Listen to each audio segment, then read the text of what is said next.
Hey everyone, Pet Party. I'm going to be talking about something I probably shouldn't be talking about today, and that's the reserve list magic and why I think it is stupid. You can argue if you want on how the reserve list is important because it keeps all your cards from going to zero. But if you look at Yu-Gi-Oh, if you look at Pokemon, how many times has fucking Blue Eyes White Dragon been reprinted? How many times have Charizard base set artwork been reprinted? And last time I checked, those original printings of those cards haven't gone to zero.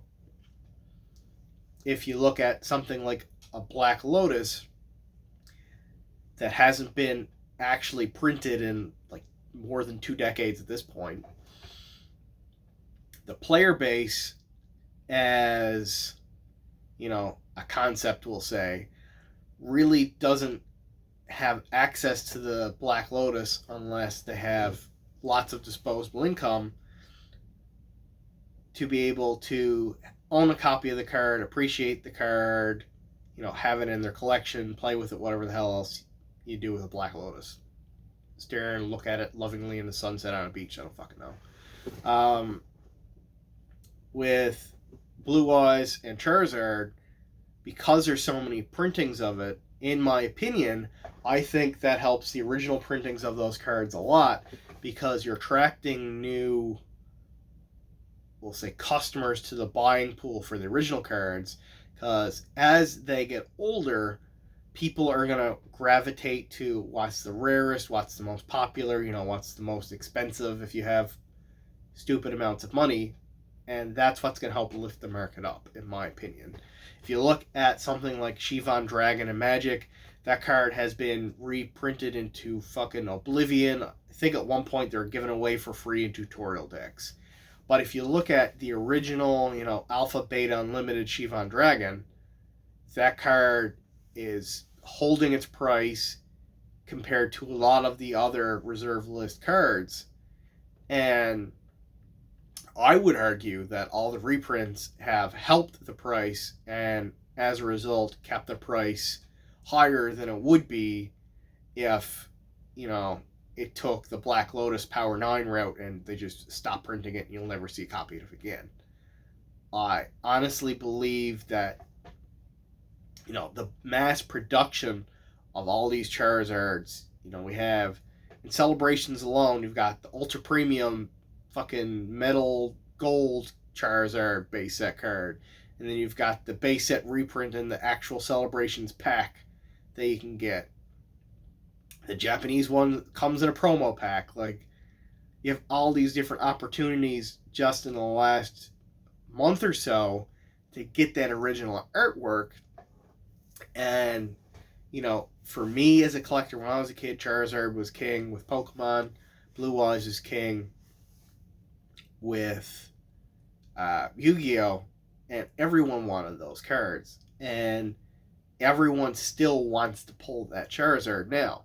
Like, if you pull Gold Star Umbreon out of a pack of celebrations, yeah, it's a really good hit card, but you're not going to have that visceral reaction out of, 9 out of 10 people that are going to scream off their head like they're a little fucking 8-year-old if they pull a Charizard.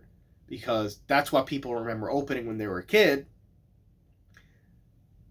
And it doesn't matter what decade they were born in, what year they were born in, because that card's been reprinted so many fucking times. That's been the hit card for everyone. Like, you've got the reprint that they had in Evolutions 5 years ago. Before that, I think the 10th anniversary was Stormfront. You've got Legendary Collection. You've got base set 2. There's so many different printings of the base set Charizard that all of these people, all of these different age groups growing up, associate that artwork with, being king shit on the playground. Oh, I have a Charizard. I'm king of the castle. Like that. And I honestly believe that introduction of new people to the hobby, new people to the cards, and having, that visceral just holy shit, I can't believe I just fucking pulled that reaction, is what drives the hobby and is going to keep the hobby going forward. And I really honestly believe that that's what Magic is missing out on when they're trying to attract newer players to the game and trying to keep Magic going into the future.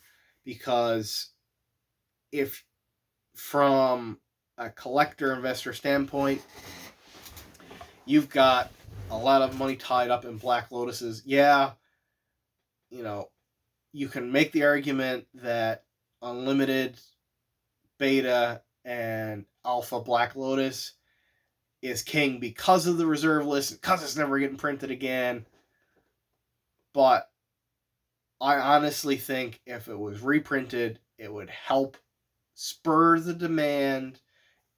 Yeah, there'd be more supply, but they're not reprinting the fucking alpha printing of it. It'd be a new printing.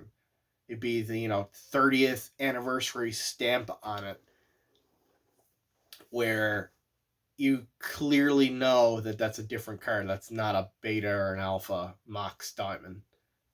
It's Mox, yeah.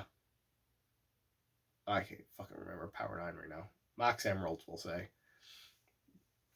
And without that chance of the new generation being introduced to cards like that, I think as the older people get older, yeah, you're going to have people who still want to have, the cream of the crop, and who want a Black Lotus, or they want their fucking Power 9 set. But I think interest in it long term is going to wane, and I think the buyer pool is going to dry up on a lot of these expensive, high-valued cards. And you're not going to see as much potential growth as you'll see in Pokemon and Yu-Gi-Oh! Because you're not going to have that constant new introduction of new, younger generations to the buyer pool. That's just my opinion. You can hate on me all you fucking want. I don't even own a Magic card other than ones I've been given for free. So I have absolutely no vested interest in this game. But that is what I can take away from Pokemon and Yu-Gi-Oh! And I think you could very easily apply that to Magic. So that's where I'm coming from. Feel free to yell at me, scream at me, call me a fucking idiot in the comments below. Hope you had fun. Have a good one.